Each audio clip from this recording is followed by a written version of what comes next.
లేవి, నాలుగో వాడు యూదా. యూదా అనగా అర్థము స్తుతి. ఈసారి నేను యెహోవాను స్తుతించెదను అనుకున్నదంట. బాగా గమనించండి, యూదా గోత్రం ఎలాంటి గోత్రం ఇది? స్తుతుల గోత్రం. స్తుతుల గోత్రం ఇది. కారణం ఏమిటి అంటే, ఈరోజు ప్రపంచ చరిత్ర చెప్తుంది యేసుక్రీస్తు జన్మించిన రోజు. బెత్లెహేములో యేసుక్రీస్తు పుట్టినాడు అని. యూదా అనగా స్తుతి.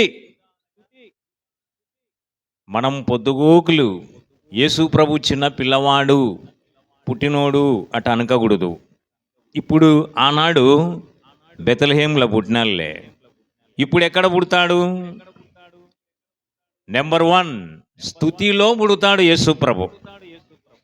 ఆత్మీయంగా చెప్తున్నాను, యేసుక్రీస్తు ఎక్కడ పుడతాడంట? స్తుతిలో. స్తుతిలో పుడతాడు ప్రియులారా. కీర్తనల గ్రంథం 22వ అధ్యాయము 3వ వచనం చదువుకుందాం. నీవు ఇశ్రాయేలు చేయు స్తోత్రముల మీద ఆసీనుడవై ఉన్నావు. యేసుక్రీస్తు దేవుడు ఎక్కడ ఆసీనుడై ఉంటాడంట? స్తోత్రాల మీద ఆసీనుడై ఉంటాడు. మనం చేసే ప్రార్థనలు రిప్లై కార్డులు అవి. అర్థమైందా? నీవు ఒక జాబ్కి అప్లై చేస్తే అక్నాలెడ్జ్మెంట్ కార్డు అని వస్తుంది ఒకటి కదా, నీది ముట్టింది అని, అంతే. అక్కడ గమనించండి, స్తోత్రాలైతే దేవుడు కంఠహారాలుగా ధరించుకుంటాడు. దేవునికి సువాసనిస్తాయి స్తోత్రాలు. యేసుక్రీస్తు ఎక్కడ పుట్టాడు? యూదా గోత్రం, స్తుతి గోత్రములో పుట్టినాడు. ఇప్పుడు ఎక్కడ పుడతాడు? స్తుతిలో పుడతాడు. ప్రతిదినం దేవునికి స్తోత్రాలు చెల్లించాలి. దేవునికి స్తోత్రాలు చెల్లించాలి. చూద్దాం, చూడండి. 2వ దినవృత్తాంతములు 20వ అధ్యాయము 22వ వచనములు ఏమంటున్నాడు? 2వ దినవృత్తాంతములు 20వ అధ్యాయము 22వ వచనములో దేవుని వారు పాడుటకును స్తుతించుటకును మొదలుపెట్టగా యెహోవా యూదా వారి మీదకొచ్చిన అమోనీయుల మీదను మోయాబీయుల మీదను శెయీరు మాన్యవాసుల మీదను మాటుగాండ్రను పెట్టెను గనక వారు అతుల్లైరి. అడ గమనిస్తున్నారా ఒక వాక్యము? వారు పాడుటకును స్తుతించుటకును మొదలు పెట్టేసరికి దేవుడు వచ్చినాడు. ఆ స్తుతులలో దేవుడు వచ్చినాడు. క్రిస్మస్ అనేది భౌతికమైంది కాదు, ఇది ఆత్మ సంబంధమైంది. గనుక వారు పాడుటకు స్తుతించుటకు మొదలు పెడతానే ఆ పాటలలో స్తుతులలో దేవుడు వచ్చినాడు. అందువలన శత్రువు దేశాలు, శత్రువు రాజ్యాలు హతులైపోయి. ఎంత గొప్ప విషయం ఇది! దేవుడు ఎక్కడ పుడతాడు ఇప్పుడు అంటే స్తుతులలో పుడతాడు. స్తుతిలో పుడతాడాయన. నీవు నేను చేసే స్తుతులలో పుడతాడు. బాగా ధ్యానం చేసుకోండి ఇంటికి పోయినాక.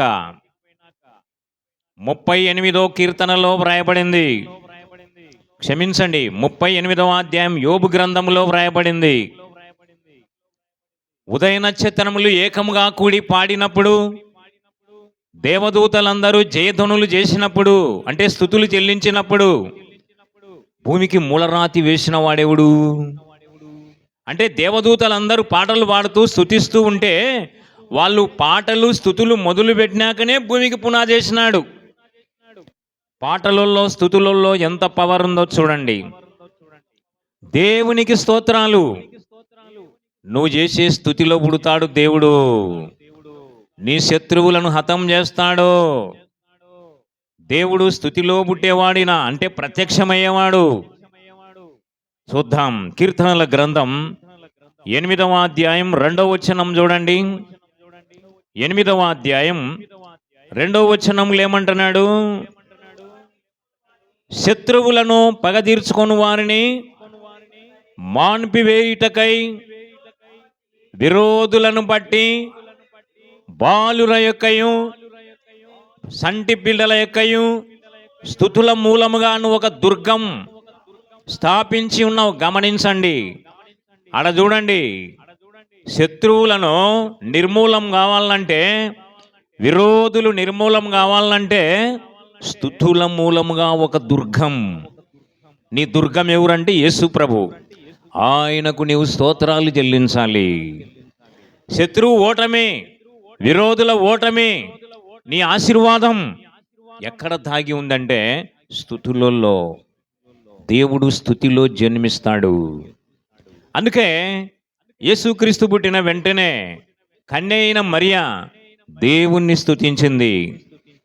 యేసుక్రీస్తు పుట్టినాక యాజకుడైన జకరియా దేవుణ్ణి స్తుతించినాడు.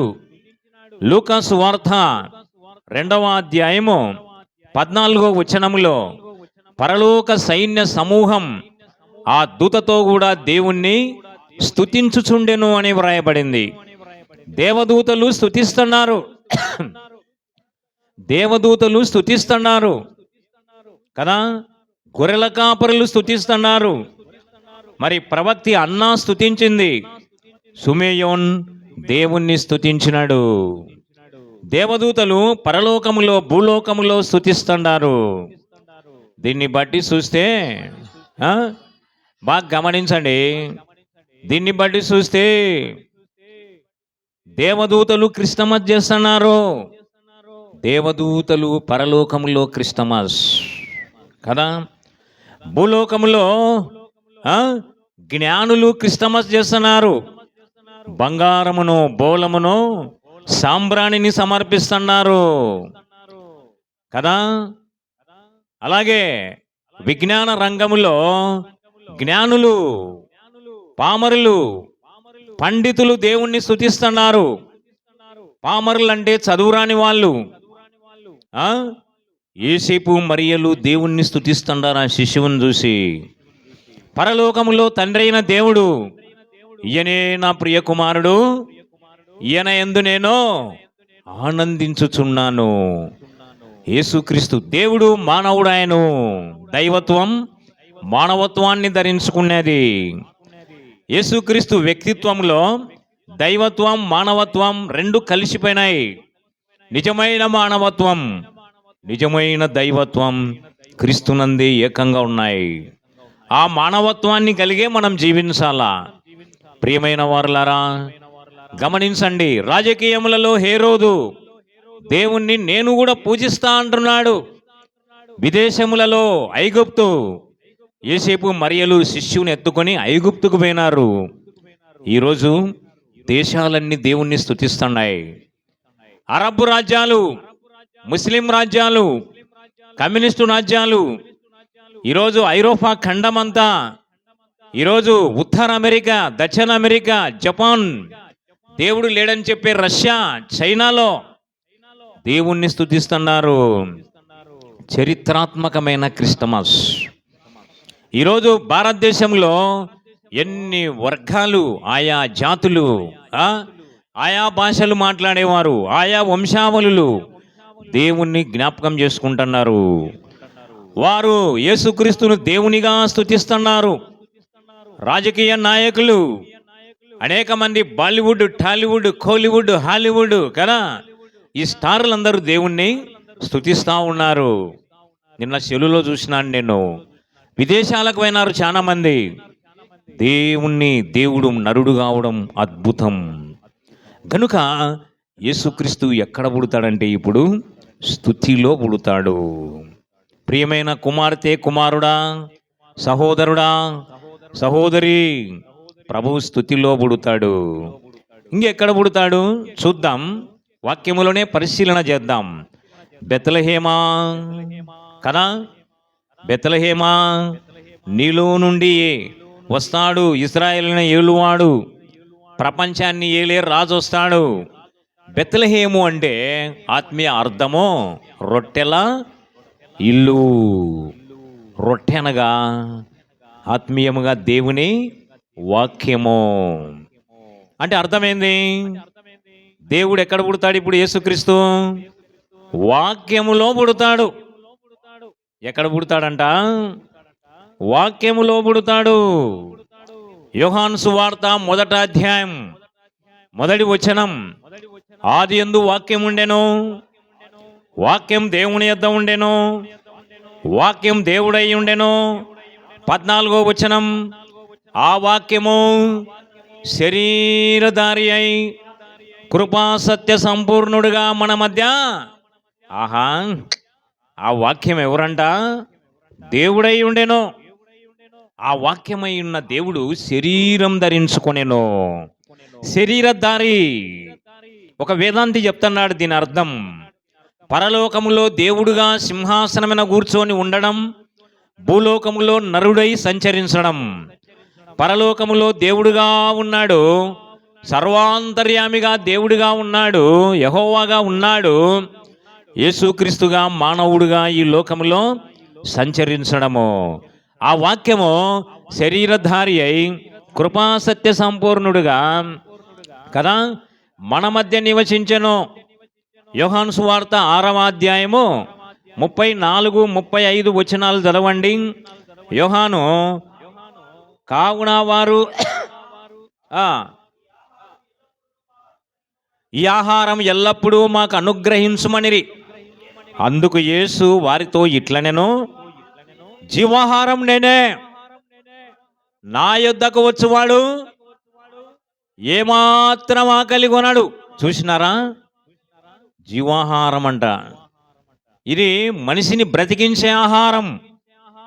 దేవుని వాక్యం సజీవం గలది. దివారాత్రులు దాన్ని ధ్యానించువాడు ధన్యుడు. దేవుని వాక్యం స్వస్థపరుస్తుంది. వాక్యం ప్రకారం జీవించే వాళ్లకు రోగాలే రావంట. ఒక్క మాట చెప్దాం. నిర్గమాకాండం 15వ అధ్యాయము 26వ వచనం చూడండి. నీ దేవుడైన యెహోవా వాక్కును శ్రద్ధగా విని ఆయన దృష్టికి న్యాయమైంది చేసి ఆయన ఆజ్ఞలకు విధేయులై ఆయన కట్టడలన్నింటినీ అనుసరించి నడిచిన ఎడల నేను ఐగుప్తులకు కలగజేసిన రోగములలో ఏ రోగం నీకు రానియనో, నిన్ను స్వస్థపరచు యెహోవానో నేనే. వాక్యమును అనుసరించినటువంటి హిజ్కియా, యెషయా గ్రంథం 38వ అధ్యాయం ఇంటికి వినాక చదువుకోండి. రోగం వచ్చింది ఆయనకు కదా. ఆయన అంటున్నాడు, యెహోవా నేను యథార్థవంతుడనై సత్యముతో వినయముతో నీకు అనుకూలముగా ఎలాగూ జరిగించుతునో జ్ఞాపకం చేసుకో అంటున్నాడు. ఇంత మంచివానికి రోగం రావడం ఏంది కదా? ఆ సబ్జెక్టు వేరు. అయితే రోగం వచ్చే ఏం జరిగింది? నిలబడింది అది. దేవుని వాక్యం ప్రకారం జీవించి ప్రార్థన చేసిన హిజ్కియాకు రోగం పోయింది. నేను నీ ప్రార్థన అంగీకరించినాను. దేవుని వాక్యం ప్రకారం జీవించే వాళ్ళకి అవి లేవు. ఒకవేళ వచ్చినను స్వస్థపరిచే యెహోవా ఉన్నాడు. వాక్యంలో పుడతాడు. ఎక్కడ పుడతాడు యేసుప్రభు? ఇప్పుడు వాక్యంలో పుడతాడు. బైబిల్ మన చేతిలో ఉంది. ఈ బైబిల్ నీ చేతిలో ఉంది, నా చేతిలో ఉంది. వాక్యమును చదవండి, వాక్యమును ధ్యానం చేయండి, వాక్యమును వినండి. వాక్యములో పుడతాడు. వాక్యానుసారంగా జీవించే వాళ్ళ జీవితంలో ఉంటాడు. వారిని ఆశీర్వదిస్తాడు. కనా జగత్ రక్షకుడు బెత్లెహేములో పుట్టినాడు. అంటే వాక్యములో పుట్టినాడు. ఆత్మీయ అర్థం అన్నమాట. మరి ప్రపంచాన్ని పరిపాలించిన తురుస్కులు బెత్లెహేమును మాంసపు గృహముగా మార్చినారు. మాంసం గృహము అన్నారు. అంటే రుచికరమైన ఫుడ్ దొరికే గృహము అన్నారు తురుస్కులు, రాజులు. అంటే రొట్టెల ఇల్లు. రుచికరమైన వాడు యేసు ప్రభువే. యెహోవా దయాళుడని రుచి చూచి తెలుసుకొనుడి. వాక్యములో పుడతాడు. మరియు కాన్స్టాంటినోపిల్ తల్లి ఇక్కడ పెద్ద దేవాలయం కట్టింది. జెరోమ్ అనే భక్తుడు ఇక్కడ నివసించి బైబిల్ను లాటిన్ భాషలోకి మార్చినాడు. దీనినే వల్గేట్ అంటారు ఇప్పుడు. కాబట్టి యేసు ప్రభు ఇప్పుడు ఎక్కడ పుడతాడంటే వాక్యంలో పుడతాడు. బాగా వాక్యం చదువుకోండి, వాక్యం ప్రకారం బ్రతకండి. మూడో పాయింట్, విధేయతలో పుడతాడు. ఎక్కడ పుడతాడంట? విధేయతలో పుడతాడు. ఫిలిప్పీలకు రాసిన పత్రిక 2:8 ఉంది. ఆయన ఆకారమందు మనుషుడుగా కనబడి తన్ను తాను తగ్గించుకొని మరణం పొందునంతగా, అనగా శిలువ మరణం పొందునంతగా విధేయత చూపిన వాడై చాలు. ఎక్కడ పుడతాడు? విధేయతలో పుడతాడు. యెషయా గ్రంథంలోకి పోదాం గబగబా. 57వ అధ్యాయం చూడండి. 57వ అధ్యాయము 15వ వచనంలో ఒక మాట, మహాగణుడు, మహోన్నతుడు, పరిశుద్ధుడు, నిత్య నివాసి అయిన వాడు ఇలాగు సెలవిచ్చుచున్నాడు, నేను మహోన్నతమైన పరిశుద్ధ స్థలములో నివసించువాడను. ఆయనను వినయం గల వారి ప్రాణమును ఉజ్జీవింపజేయుటకును, నలిగిన వారి ప్రాణమును ఉజ్జీవింపజేయుటకును, వినయం అంటే విధేయత గల వారి యొద్దను, దీన మనసు గల వారి యొద్దను. ఆహా, ఎక్కడ పుడతాడంట? విధేయతలో పుడతాడు. అవిధేయులుగా బ్రతకకూడదు. క్రిస్మస్ సందేశం ఇదే ఈరోజు మీకు. ఎవరైతే విధేయులో వారిలో ఉంటాడు, ప్రత్యక్షమవుతాడు. నువ్వు విధేయతగా ఉన్నావా? తనకు విధేయులైన వారికి పరిశుద్ధాత్మను సమృద్ధిగా అనుగ్రహిస్తాడు. విధేయుడు విధేయతలో పుడతాడు. మొదట తాను తండ్రికి విధేయత చూపినాడు. యేసుక్రీస్తుకు ఈరోజు ఎవరైతే విధేయులై ఉన్నారో, అవిధేయులుగా మానుకోండి. మీ ప్రాణాలను ఉజ్జీవింపజేస్తాడు, మీ యొద్ద నివసిస్తాడు. విధేయత గల వారి యొద్ద నివసించుచున్నాడు. అట్టి వారిని ఆశీర్వదిస్తాడంట. దేవుడు వైట్ హౌస్లో నివసించడం లేదు. దక్షిణ కొరియా బ్లూ హౌస్లో లేడు. అర్థమైందా? ఇంగ్లాండు రాజుల గృహం బకింగ్హామ్ ప్యాలెస్లో లేడు. బెల్జియం రాజగృహంలో లేడు. ఢిల్లీ హౌస్లో లేడాయన. ఆయన ఎక్కడున్నాడంట? కదా, ధనవంతుల ఇంట్లో లేడాయన. ఆయన విధేయత గల వారి హృదయములో నివసించుచున్నాడు. విధేయతలో పుడతాడు యేసు ప్రభు. కుమార్తె, కుమారుడా, ఆయనకు విధేయులుగా ఉందాం. విధేయులను ఆశీర్వదిస్తాడు. 4వ పాయింట్లోకి పోదాం. ప్రార్థనలో పుడతాడు. ఎక్కడ పుడతాడంట? ప్రార్థనలో పుడతాడు. యెషయా మరియు 2వ దినవృత్తాంతముల మొదటి దినవృత్తాంతములు 7వ అధ్యాయము 14లో అంటున్నాడు, నా పేరు పెట్టబడిన నా జనులు తాము తాము తగ్గించుకొని తమ చెడు మార్గం విడిచి నన్ను వెదకి ప్రార్థన చేసిన ఎడలా నేను వారిని స్వస్థపరుస్తా. హిజ్కియా ప్రార్థనలో దేవుడు పుట్టినాడు. నేను నీ ప్రార్థన అంగీకరించితిని, నీ కన్నీళ్లు నేను చూచి ఉన్నాను. అక్కడ గమనించండి, ప్రార్థన ఏం చేస్తాడంట? ప్రార్థనలోకి వచ్చినాడు దేవుడు. హిజ్కియా ప్రార్థనలోకి వచ్చి కనబడి రోగం తీసేసినాడు, వాగ్దానం చేస్తున్నాడు. నా పేరు పెట్టబడిన నా జనులు ప్రార్థన చేయాలా, ఎడతెగక ప్రార్థన. యెహోషాపాతు ప్రార్థన విని ఆ ప్రార్థనలో ప్రత్యక్షమై శత్రువులను మొత్తినాడు. ఆసా ప్రార్థనలో కనపడినాడు. పౌలు ప్రార్థనలో కనపడి దేవాలయంలో యేసుప్రభు కనపడినాడు ఆయనకు. అబ్రహాం ప్రార్థనలో కనపడినాడు. మోషే ప్రార్థన చేసినాడు. ఆయన ప్రార్థనలో కనపడి ఆహారం కురిపించినాడు. ఎక్కడ పుడతాడు ఇప్పుడు? ప్రార్థనలో పుడతాడు. అందుకే ప్రార్థన మానుకోకుండా చేస్తూనే ఉండాలి. నీ ప్రార్థనలో పుడతాడు. నీ అవసరములన్నీ తీరుస్తాడు ఆయన. క్లుప్తంగా చెప్తున్నాను, చూద్దాం. 5వ పాయింట్, విశ్వాసములో పుడతాడు. ఎక్కడ పుడతాడు యేసుప్రభు? విశ్వాసం. హెబ్రీ పత్రిక 11వ అధ్యాయం కదా. విశ్వాసంలో ఆ గుడ్డివాడు, దావీదు కుమారుడా నన్ను కరుణించు, దావీదు కుమారుడా నన్ను కరుణించు. యేసు నిలిచి గుడ్డివాని ప్రార్థన దేవుణ్ణే బ్రేక్ చేసింది. దేవుడు నిలబడినాడు. నేను నీకు ఏం చేయగూరుచున్నానో నన్ను అడుగు అన్నాడు. నాకు దయచేసి చూపి అన్నాడు. అప్పుడు నీ విశ్వాసమే నిన్ను స్వస్థపరచును. ఇప్పుడు చెప్పండి, ఎక్కడ పుడతాడు యేసుప్రభు ఆత్మీయంగా? విశ్వాసంలో పుడతాడు. నీ నమ్మకత్వం అర్థమైందా? నువ్వు నమ్మాలి దేవుణ్ణి. నీ విశ్వాసంలో లోపం ఉండకూడదు.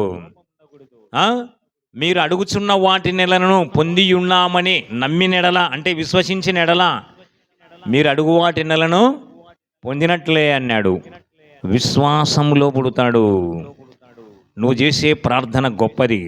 నీ విశ్వాసంలో ప్రభువు పుట్టి అద్భుతాలు జరిగిస్తాడు. 6వ పాయింట్, తగ్గింపులో పుడతాడు. ఆకారమందు మనుషుడుగా కనపడి కదా, శిలువ మరణం పొందునంతగా విధేయత చూపిన వాడై తన్ను తాను తగ్గించుకొనెను. నా పేరు పెట్టబడిన నా జనులు తాము తగ్గించుకోవాలి. నేను వాళ్ళోళ్ళకి వస్తా అంటున్నాడు. తన్ను తాను తగ్గించుకున్నవాడు ఏమవుతాడు? నువ్వు తగ్గించుకుంటే నీ తగ్గింపులేకి వస్తాడు యేసు ప్రభు. అప్పుడు నిన్ను హెచ్చిస్తాడు తగ్గులో నుండి. నిన్ను ఆర్థికంగా హెచ్చిస్తాడు, ఆరోగ్యపరంగా హెచ్చిస్తాడు, స్వస్థపరుస్తాడు, నీ స్థితిగతులు మారుస్తాడు. అందుకే యేసు ప్రభు ఈరోజు జన్మించినది క్రైస్ట్ అండ్ మాస్, దేవుణ్ణి ఆరాధించుట. యేసు ప్రభు ఎందుకు జన్మించినాడంటే నిన్ను హెచ్చించడానికి. తన్ను తాను తగ్గించుకుని వారిలో పుడతాడు ఆయన. ప్రియమైన కుమారుడా, కుమార్తె, ఈ తగ్గింపు నీలో ఉందా? ఒక్కసారి గమనించు, ఈ తగ్గింపు నీలో ఉందా?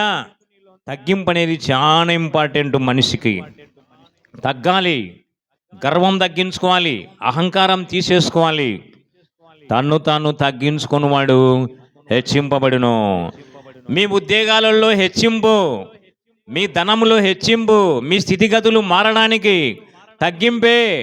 క్రిస్మస్ సందేశం ఏంటంటే దేవుడు మానవుడాయను, అంటే తక్కువవాడాయను, దూతల కంటే తక్కువవాడాయను, దాసుని స్వరూపం ధరించుకునేను. తగ్గింపులో పుడతాడు. నెక్స్ట్ మరలు ఎక్కడ పుడతాడు చూద్దాం. చూడండి, 7వ పాయింట్, పరిశుద్ధతలో పుడతాడు. ఎక్కడ పుడతాడంట? పరిశుద్ధుడు. ఆయన పరిశుద్ధుడు, పరిశుద్ధుడు, పరిశుద్ధుడు. నేను పరిశుద్ధుడనై ఉన్నాను గనక మీరును పరిశుద్ధులై ఉండుడి. మీరు పరిశుద్ధులుగా ఉండండి. నేను మీ మధ్య ఉంటా, మీలో ఉంటా. దేవుడి ఆలయం పరిశుద్ధమై ఉన్నది, మీరే ఆలయము అంటున్నాడు. శరీర పరిశుద్ధత, ఆత్మీయ పరిశుద్ధత కలిగి ఉండాలి. పరిశుద్ధతలో పుడతాడు. ఎవరైతే పవిత్రంగా ఉన్నారో, పరిశుద్ధత పాటించిన దానియేలులో దేవుడు ఉన్నాడు. అందుకే రాజ్యాలు రాజులు ఆయన చేతుల్లో ఉన్నారు. పరిశుద్ధతను సన్మానించిన యోసేపులో దేవుడు ఉన్నాడు. రాజులు రాజ్యాలు ఆయన చేతుల్లో ఉన్నాయి. పవిత్రంగా జీవించేది నేర్చుకుందాం. పవిత్రత పాటించాలి. క్రిస్మస్ ఆచారం కాదు, ఆత్మీయమైంది. 8వ పాయింట్, ప్రేమలో పుడతాడు. ఇప్పుడు ఎక్కడ పుడతాడంట? ప్రేమలో. ప్రేమ గాలించి చూడరా మేలైనది, నీలోన ఉన్నదా ప్రేమన్నది, నీలోన ఉన్నదా ప్రేమన్నది. నీలో ప్రేమ ఉందా? ప్రేమ గలవాడే యేసుక్రీస్తు శిలువలో తన ప్రేమను చూపించినాడు. దేవుడు లోకముననగా ప్రజలను ఎంతో ప్రేమించెను. ప్రియమైన సోదరుడా, మందిరానికి వస్తున్నావు, ఎదుటి వాని మీద ప్రేమ చూపు. ప్రేమ లేనివాడు దేవుణ్ణి ఎరగడు, దేవుణ్ణి చూడడు, అంటే పరలోకం రాడిడు. మొదటి కొరింథీ పత్రిక 13వ అధ్యాయం చదువుకో, ఇంటికి పోయి. ప్రేమ ప్రేమ లేనివాడు వ్యర్థుడు. ప్రేమ ఉండాలని నీలో. పొరుగువాని మీద ప్రేమ, శత్రువును ప్రేమించు కదా. ప్రేమ ముఖ్యంగా విశ్వాసులమైన మనం, దేవుని మందిరానికి వస్తున్న మనం ప్రేమ కలిగి ఉండాలి. దేవుణ్ణి ప్రేమించేది నేర్చుకో, మరియు పొరుగు వాళ్ళను ప్రేమించేది నేర్చుకో. పొరుగు వాళ్ళను, సహోదరులను ప్రేమిస్తుంటే నువ్వు దేవుణ్ణి ప్రేమించినట్టే. అప్పుడు నువ్వు స్థితిమంతుడవైతావు, నీ స్థితిగతులు మారుస్తాడు. నన్ను ప్రేమించు వారిని నేను ప్రేమించుచున్నాను కదా. నన్ను ప్రేమించు వారిని ఆస్తికర్తలుగా మారుస్తా అంటున్నాడు. ప్రేమలో పుడతాడు. నీవు నీ పొరుగు వాళ్ళ పట్ల, ఇంట్లో వాళ్ళ పట్ల, తల్లిదండ్రుల పట్ల, భార్య పట్ల, పిల్లల పట్ల, భర్త పట్ల నీ ప్రేమ ఎలాగుంది? దేవుని వాక్యం పట్ల, సంఘం పట్ల, మందిరం పట్ల నీ ప్రేమ ఎట్లుంది? ఈ క్రిస్మస్ సందర్భముగా ద్వేషాన్ని తీసేసుకొని ప్రేమించుదాం. ప్రేమలో పుడతాడు. నువ్వు ప్రేమిస్తున్నావా? నిన్ను ప్రేమిస్తాడు. ఆయన ప్రేమ గుర్తు ఏంటంటే కుమారుణ్ణి ఇచ్చినాడు. నీ స్థితిగతులు మారిపోతాయి. నిన్ను ఆశీర్వదిస్తాడు. ప్రేమలో పుడతాడు. 9వ పాయింట్, క్షమించుటలో పుడతాడు. ఎక్కడ పుడతాడంట? ఆత్మీయంగా ఇవన్నీ క్షమాపణ. యేసును సిలువేసినారు, ఆయనను పొడుస్తూ ఉన్నారు, ఆయనను గుద్దుతూ కొడుతూ ఉమ్మివేస్తూ ఉన్నారు కదా, హింసలు పెడుతున్నారు. పరలోకంలో మిఖాయల్ రౌద్రంతో రగిలిపోతున్నాడంట. గాబ్రియేలు, దూతలందరూ దేవుని కుమారుని ఇంత హింస పెడుతున్నారే, దేవుడు ఆజ్ఞిస్తానే వాళ్ళందరినీ సంపిపరేస్తామంటున్నారంట. అప్పుడు ఎదురు చూస్తూ వెయిటింగ్లో ఉన్నారంట వాళ్ళు. అప్పుడు భూలోకము నుండి యెహోవా దేవునికి ఒక ప్రార్థన వినబడింది. తండ్రి, వీరేం చేయుచున్నారో వీరు ఎరగరు, వీరిని క్షమించు. మిఖాయిల్, గాబ్రియల్ అందరూ సిడౌన్ అయిపోయినారు. అయ్యో, దేవుని కుమారుడు క్షమించినాడే అని. క్షమించుటలో తోటి వాణ్ణి క్షమించలేవా? క్షమించడంలో పుడతాడు. క్షమాపణ అడగాలి, క్షమించేది నేర్చుకోవాలి. క్షమించాలి, క్షమాపణ అడగాలి.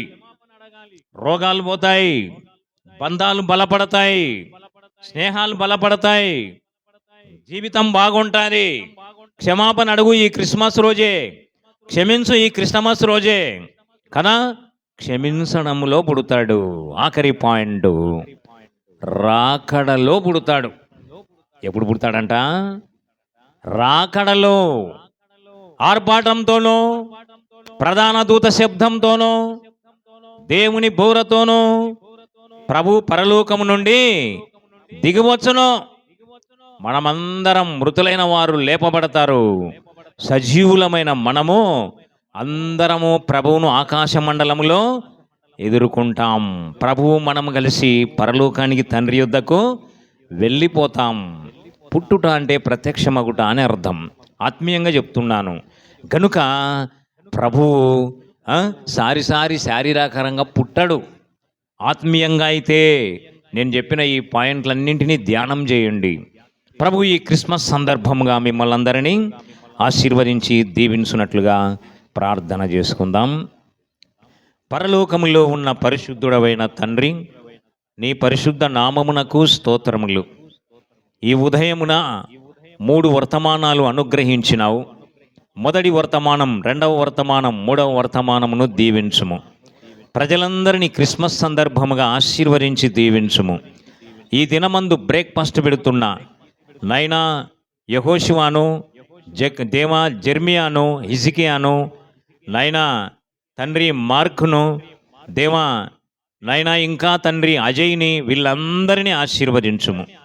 దయగల తండ్రి, నీ కృపను వారికి అనుగ్రహించుము. వారి భార్యలు, పిల్లలను ఆశీర్వదించుము. వర్తమానం విన్న వారిని అందరినీ దీవించుము. దేవా, ఈ శుభ సందర్భముగా అందరినీ బలపరచుము. దేవా, ఈ క్రిస్మస్ సందర్భముగా అందరికీ ఆయుషి ఆరోగ్యమిమ్ము. ప్రభువా, వారి ధాన్యమును దీవించుము. వారి కుమారులు, కుమార్తెలను ఆశీర్వదించుము. ప్రభువా, రాబోయే నూతన సంవత్సరంలో వారి కుమారులు కుమార్తెలకు చక్కని వివాహాలు, చక్కని ఉద్యోగాలు దయచేయము దేవా. నైనా తండ్రి తండ్రి నీ బిడ్డలందరినీ ఆశీర్వదించి దీవించుము. వర్తమానం విన్న, లైవ్ ద్వారా విన్న వారిని కూడా దీవించుము ప్రభువా. నీ కృపను అనుగ్రహించుమని యేసుక్రీస్తు నామములో ప్రార్థన చేయుచు వేడుకొనుచున్నాం తండ్రి, ఆమెన్. మన తండ్రి అయిన దేవుని యొక్క ప్రేమ, యేసుక్రీస్తు కృప, పరిశుద్ధాత్మ అన్యోన్య సహవాసం ఇప్పుడు ఎల్లప్పుడూ మనందరికీ తోడైండునుగాక. ఆమెన్.